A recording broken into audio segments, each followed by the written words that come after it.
next three speakers are Sarah Rice, Beth Sabano, Bolapari.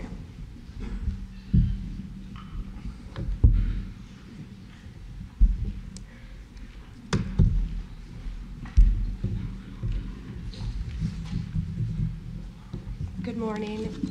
Thank you very, very much for taking the time to hear our concerns this morning. I am not a lifelong Hectorite. I grew up in Chautauqua County, New York, which is another great region. Still, I now call Hector home and plan to from here on out. I do speak on behalf of not just myself, but also my friend and landlord, Katie Rayner, who has been a Hector resident for nearly 30 years. We have recently learned that we are 100% surrounded by gas leases on our dirt road, which we consider to be our little slice of heaven on earth. I will leave the technical aspects of the risks of fracking to those who can properly explain them, and instead speak from my heart and its hopes and fears of what is to come. I fear that due to the above ground impact and changes that come with fracking, if it is allowed to happen, at best, our precious way of life will be gone.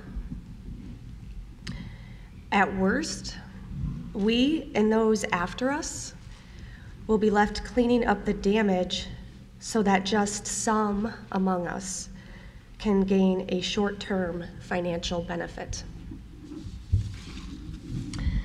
Please consider, everybody, that without fracking, whatever financial struggles we each currently face may remain, but with fracking, the financial struggles of only some of us are temporarily eased, and yet we will all pay a long-term price. Some things are worth more than money. Water and way of life are among them. Thank you.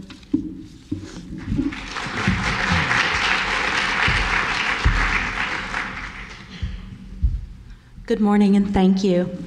My name is Beth Sabano and I live on Newtown Road in beautiful rural Hector. I would like to speak about the risks to your constituents' health should we allow hydro-fracking in our town based on experiences of folks from another beautiful rural town not far from here in Dimmock, Pennsylvania, just over the New York border. In 2008, Cabot Oil and Gas Corporation from Houston, Texas, cleared trees and leveled ground 1,000 feet away from Julian Craig Sautner's land to make room for a 4-acre drilling site. Within 1 month, their water turned brown. Cabot Oil and Gas then installed a water filtration system, but high levels of methane still persisted. Cabot then installed more filters, but the Sautners would no longer drink their water. They still had to use it for cleaning and bathing.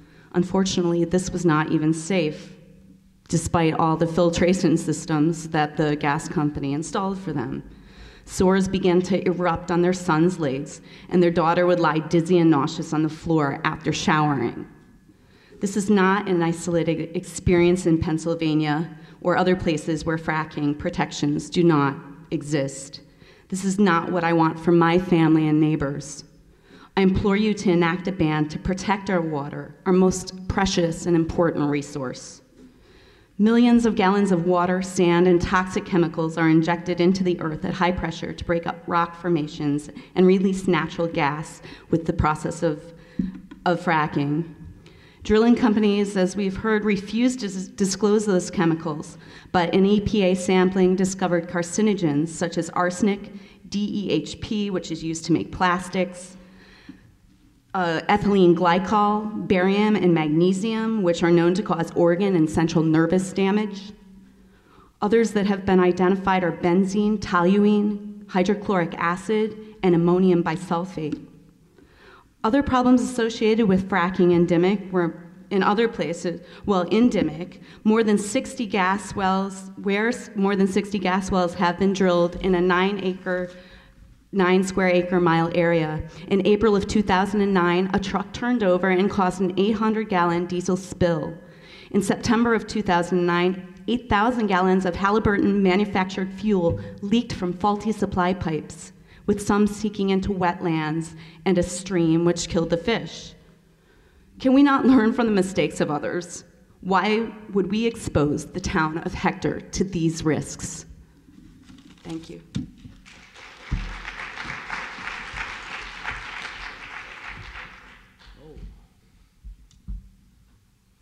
Thank you, Board, for holding this. I'm Bola Pari from Smith Valley, Route 228 in Hector. I didn't prepare comments today. I thought I'd talk off the cuff. I wanted to talk about two things briefly. The first one is a secondhand report.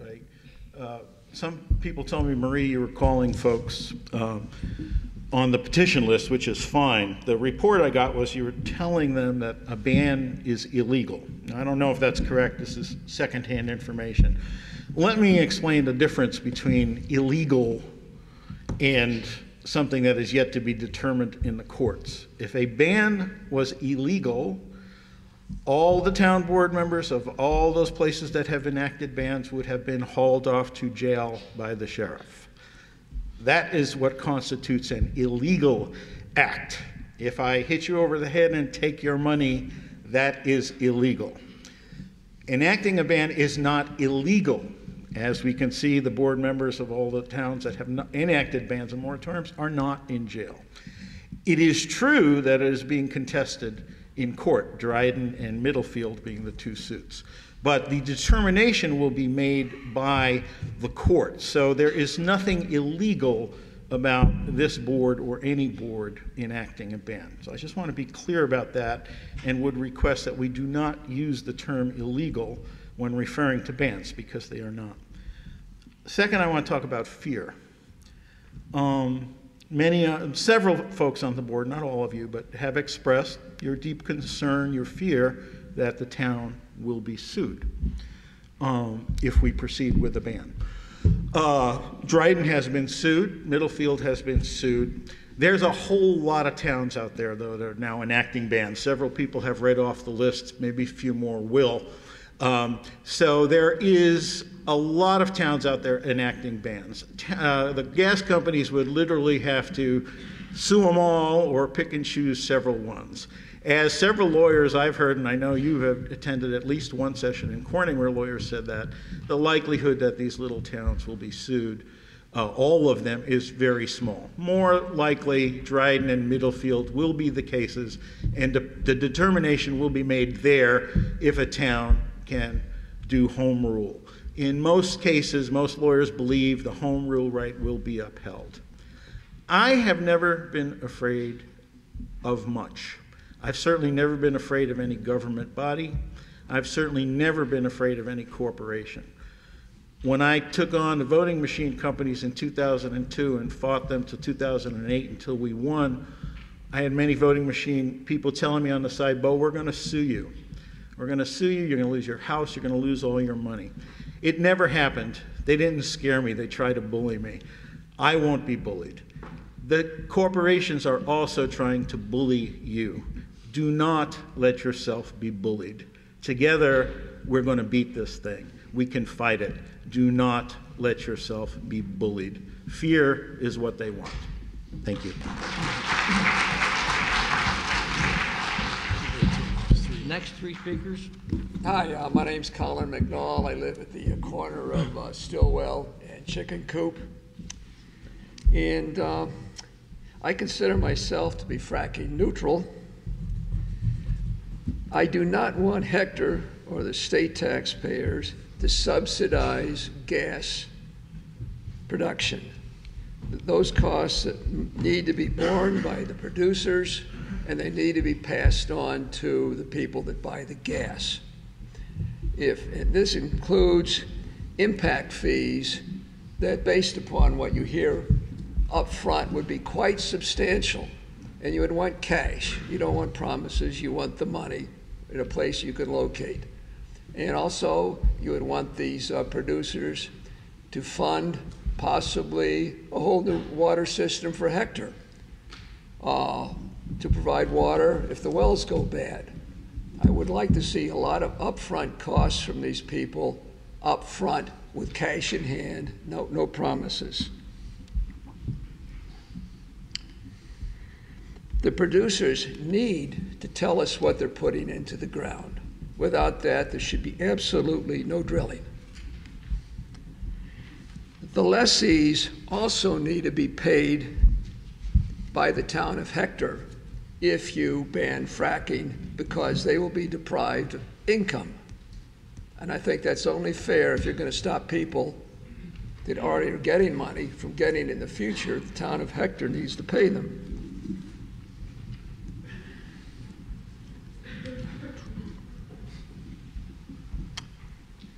This would also apply to people who would might wish to lease their land. There's got to be, this is an impossible task, but real regulation by the state on what's going on. So you have real regulation, not people that get paid off one way or the other to look the other way. So this would be a challenge for the state. I really think that the threat of suit is real. And if I was an oil company and stood to make a lot of money, I would move ahead with the suits. And that's one of the reasons why I would like to force as much upfront costs on these producers so they can really see how much it's going to cost them. Because if it's going to cost them too much, they may just go away anyway.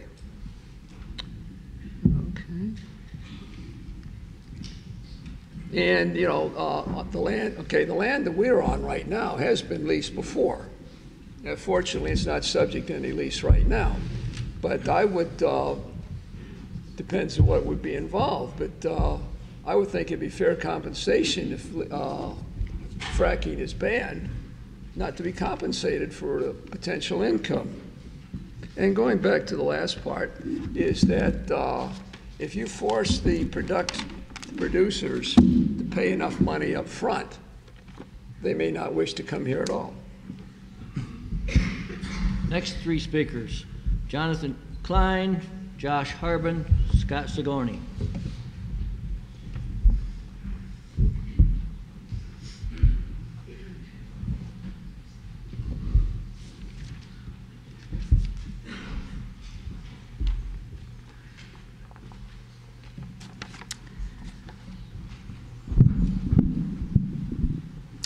My name is Jonathan Klein, and I own 57 acres in the town of Hector, where I have lived with my family since 1985.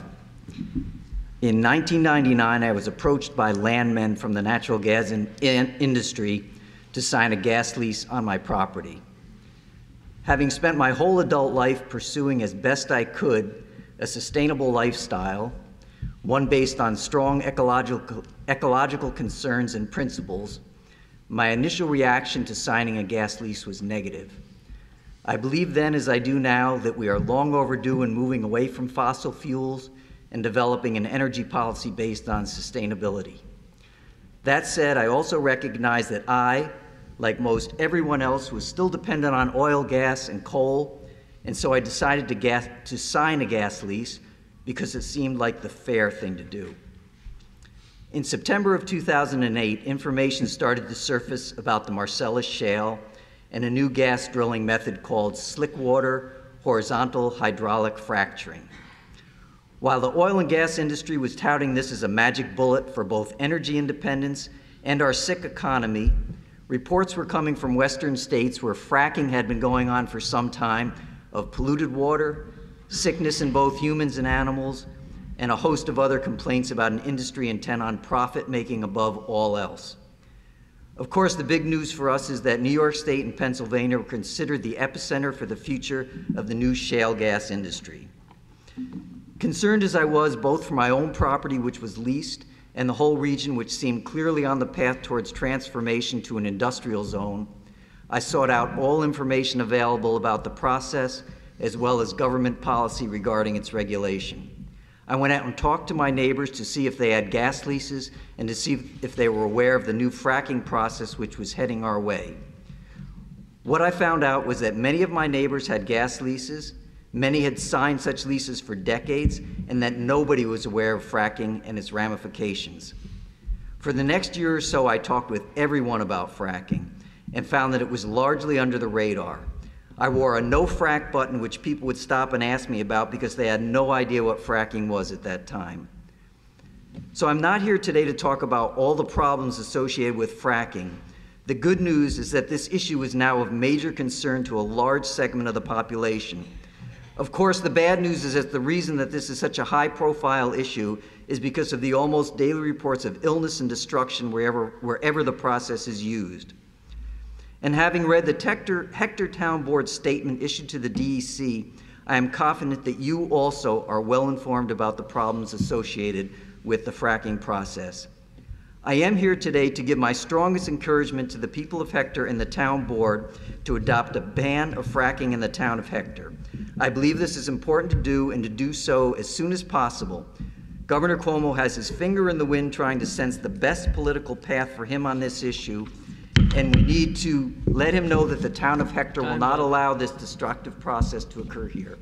Thank you.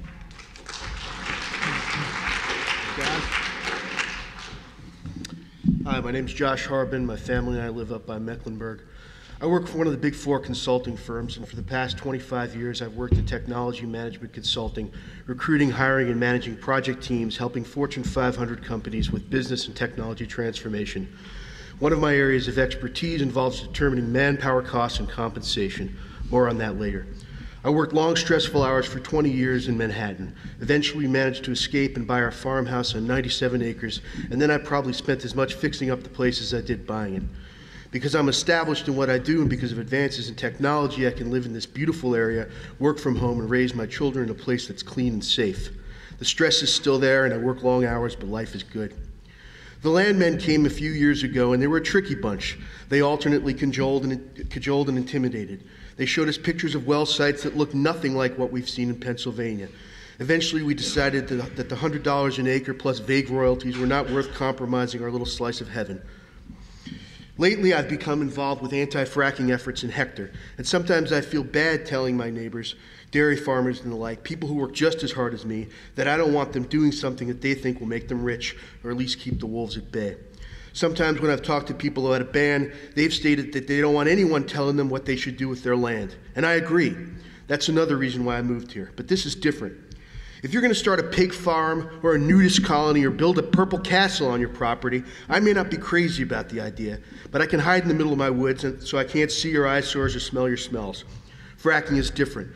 If my neighbor wants to allow Exxon or Chesapeake to put in a 14-story drilling rig, a 2 to 3 acre wastewater holding pond, run compressors 24/7, and increase the diesel traffic on our shared road by 1,000%, pump millions of gallons of frack water through our shared aquifer, this will affect my quality of life and create health risks for my family, which are intolerable. And because our state has compulsory integration, if a certain percentage of my neighbors sign leases, Chesapeake has the right to frack under my land regardless of whether I oppose it. How's that for property rights? So that's my perspective as a father and a citizen of Hector. Now I'll apply what I know from my 25 years of experience in business. The people running these companies, Aubrey McClendon of Chesapeake, one of the 5 highest paid executives in the country, Trevor Reese-Jones of Chief Oil and Gas, these people have a 5 to 10 year window to make more money than they ever thought possible. Their compensation is driven by share price, and they'll do anything to maximize profits. They will subcontract the work out, and they will, and these to the lowest bidder, and they in turn will cut corners whenever possible. Who's going to look over their shoulders? The DEC, like most regulatory agencies, they're understaffed and beholden to the industry they're supposed to police. These guys are the sharpest, most ruthless people on the planet. They play for blood, and it is a game to them. When it's done, they go back to their families and hobbies, yacht racing, philanthropy, buying politicians. A disaster for some people in upstate New York is just a risk associated with doing business. They will not lose sleep over it. They don't give a damn about our health and welfare, and they can stick it. If they can stick it to us, they will. In 5 to 10 years, they'll be gone. Think long and hard before you invite these people in. Thank you.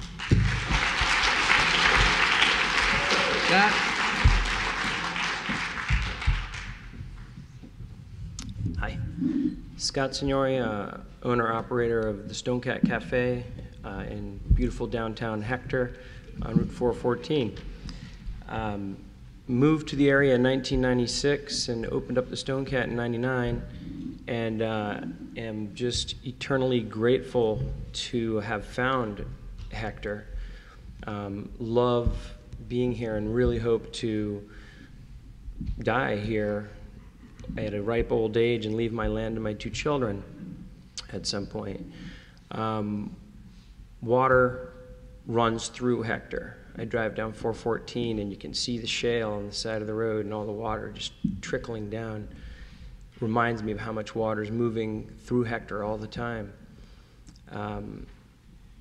If fracking comes to the area, if the trucks come to the area, if the sulfur smell comes to the area, then we will have lost this battle and I will leave, sadly, Hector with my children because I refuse to raise them under those conditions. The Stonecat will be part of the history of Hector at that point as Bond's Fruit Stand and the Hector Farm Market. And that would be sad. Now, don't get me wrong, I'm here because I'm willing to fight for Hector because I love it so much. I love its spirited people, and I really, really want us to succeed in getting fracking banned in the area. I was very excited. I was at the town board meeting, and I was excited that you chose to feature this venue because it showed to me that you were really committed to learning more about it and listening to what we have to say. I understand your fears about the lawsuit. I don't have deep pockets, but I don't want you to feel like you're standing alone on this, and I would like to pledge, I like to cook, that's what I do. I would like to pledge to raise money if it comes to that. Please call me, and I love to plan events and cook, and that's what I have to offer you so that you don't stand alone in that. Thank you so much. The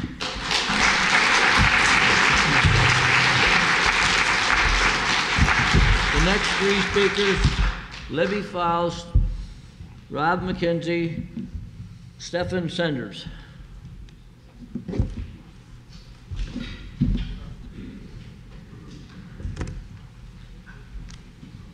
Good morning. My name is Libby Faust and I live on Bower Road, and I want to thank you for having us here and for sharing our concerns. I've lived in the town of Hector for about 4 years now. We built a home, and I'm from Bradford County, Pennsylvania, where we have a dairy farm that is having this very industry destroy it at this time, as well as our entire town of Troy, Pennsylvania. I brought an article that talked about Wellsboro and what Wellsboro is also dealing with. Same situations we were in Troy, and I am here because I never thought I would find a home that I felt as tied to as I did back home in Bradford County. But I can tell you, I'm here because of these people and of you people, our neighbors, our friends, our school district, our lovely surroundings, our environment, our lakes, our wineries, our vineyards. This is why we're here, and I care so deeply about all of this. This is where I want to be home, and I want to call this my home for my children. I want to preserve our land and our water. Back home in Bradford County, we have 3 neighbors next to our farm where my parents unfortunately have well drilling going on as we speak that have lost their water. They have, as the one lady prior to me stated, they had come in and installed water softening systems, the gas companies did, and it did not make a difference. The people still suffered with water situations, so the gas companies bought their homes. They forced the people to find other homes elsewhere. They came in and hired my father to tear the houses down. So next to our farm, where we had neighbors, there are no neighbors anymore other than just one house with people still in it. The rest of the homes are gone. There's just grass and a clothesline. That's all I have from the memories of all the years of families, of friends, houses I played in as a kid. I don't want that here. I don't want it in New York. I don't want it anywhere else in America if we could stop it. But here we have a unique area. It is so precious. We have so much to lose. And at what cost, at what gain? I just plead with you to please do the right thing and ban this industry from coming to our area. Thank you.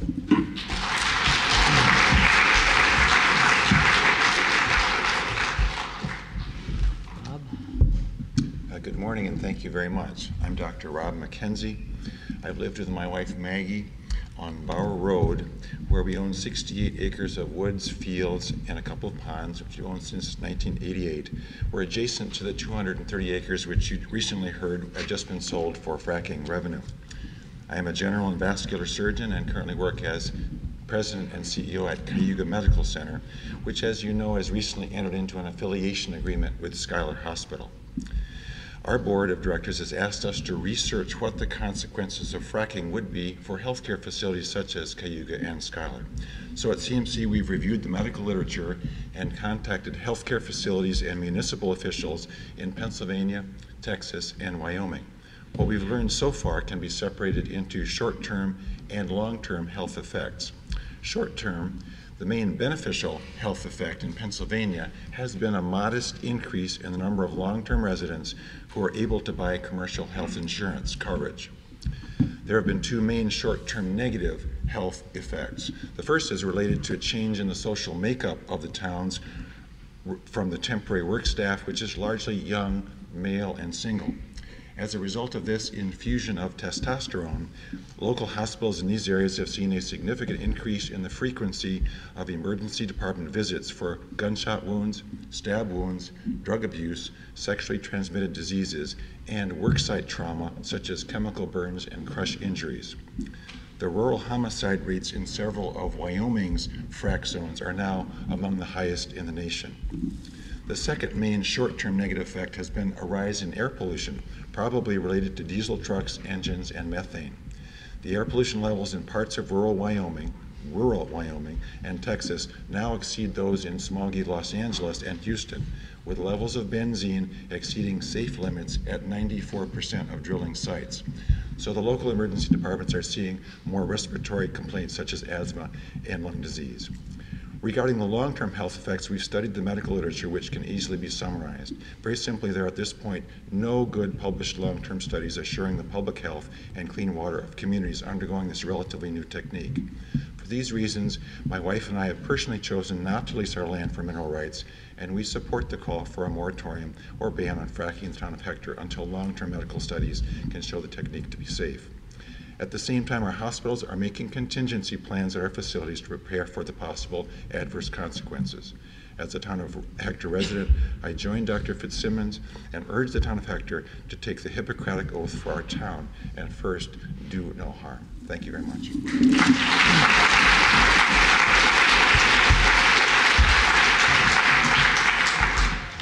My name is Stefan Sender. I'm the owner and head baker at the Wide Awake Bakery in Mecklenburg, New York. I'm really proud to be part of an emerging food culture and food scene here. I say emerging, it's been here for a long time, but what I've seen is people producing food and agricultural products unequaled anywhere. It's a very exciting time to be part of this.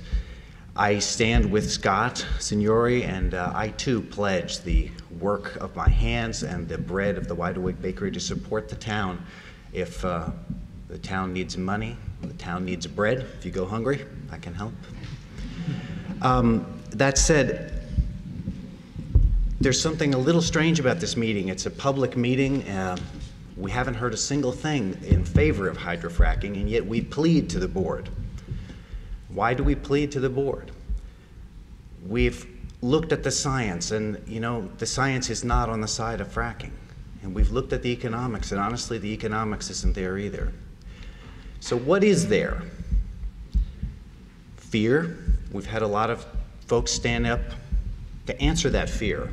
Lawyers, bakers, chefs. I think you'll find others here too. Greed? Maybe. And I don't mean to challenge the board, but I ask in the name of transparency, are the board members leaseholders? Do the board members have an opportunity, or the legal staff have the opportunity to make money personally from a turn in any one particular direction here?